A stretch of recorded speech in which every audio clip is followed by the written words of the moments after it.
چې ورشي هغه رنجه کاڼې راکړه نو درې کې بیا ته په خپله معده کې هغه معده کول هم ډېر ترتیب غواړي ډېر سخته یې نری دغه کېږي معده کېږي ځکه چې بیا سترګو کې شګه شګه کېږي نو دغه اسمت باندې فإنه یجلو البصر نظر تیزی وینبت الشعر او دا اختان د دې وریځو چې دي دا د بڼو چې دي دا را زرغونوي دا د شعر د بڼو د اختان د سترګو د پاسه چې کوم ویښته دي دې ته باڼه وایي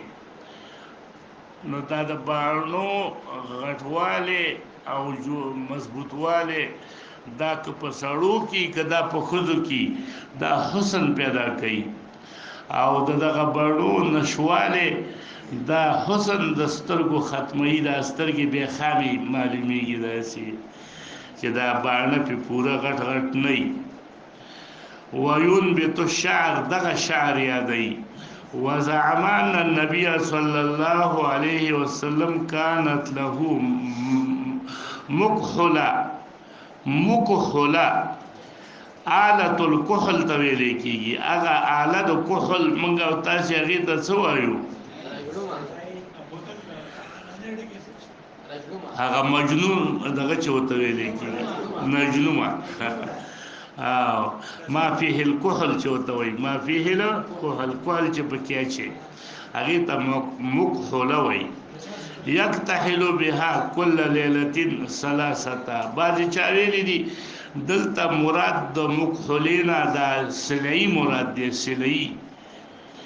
نو سلعي باندې بیا هره شپه درې سلایان اچول په دې یوه سترګه کې او درې بیا اچوله په دې بله سترګه کې یکتحل بها معنی یکتحل منها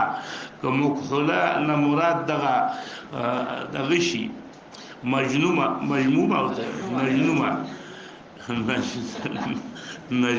مجنومه نو بیا بیها نه به مراد منها شي ته څه را ده رجلومه موږ ته پورې نه ده اورېدلې ته ورته څه قاري نجنومه ده راښکاري نجنومه صحیح وایي نجلومه نه ده دا ښه جنکو ته به یادوي څه ورته وایي هغه دا بیخي غریبانان ساده دي نجړومه دا وایي نجړومه نجړومه نه ده غواړي ته لا خطا وې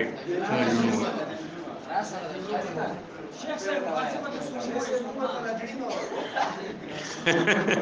کم قاری سے ته کڅوړ وای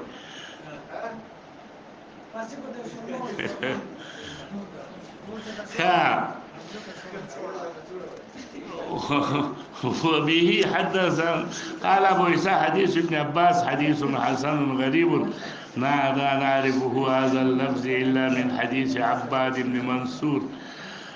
حدثنا علي بن حجر ومحمد بن يحيى قال حدثنا يزيد بن هارون عن عباد بن منصور نحوه وقد روي من غير وجه عن النبي صلى الله عليه وسلم انه قال عليكم بالاسم دي فانه يجلو البصر وينبت الشعر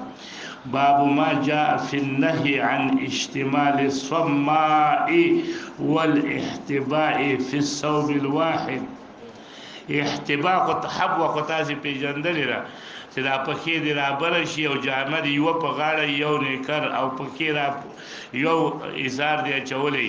او پښې راټولې کړي نو عورت دې په خپله کاري کنه چې لاسونه دې تاو کړي او پښې راپورته کړي نو عورت دې کاري نو د دې وجې نه احتباء چې کله یو جامه بیا ستا دپاره احتباء جایزه نه ده سوما دې ته ویلی کېږي چې داسې جامه واغوندي چې لاس ماس دې پکې وتلی نه وي مخرج پکې نه وي ټول هر څه دې بند کړي